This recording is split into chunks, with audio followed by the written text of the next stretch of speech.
This is my homemade cookies. I hope you will like it. Please try and subscribe to my channel. Some cookies. It's the first time I'm trying it. I already have butter here. Then I'm using some brown sugar. Okay.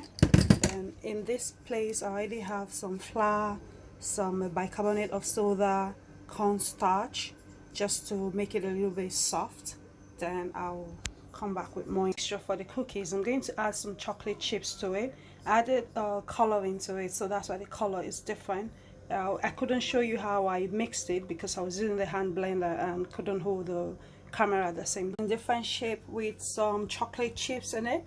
So I'll put this into the oven for 15 minutes. I have to keep checking it. It's I hope it's gonna come out well. This is my first trial.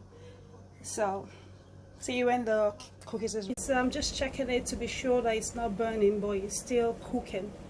It's reasoned. My cookies is out of the oven.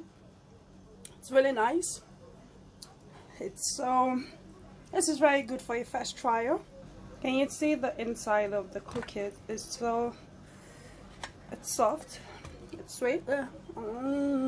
Wow. Wow. And just how they taste now, it's all chocolate in my mouth. Wow. I wish you could try this one.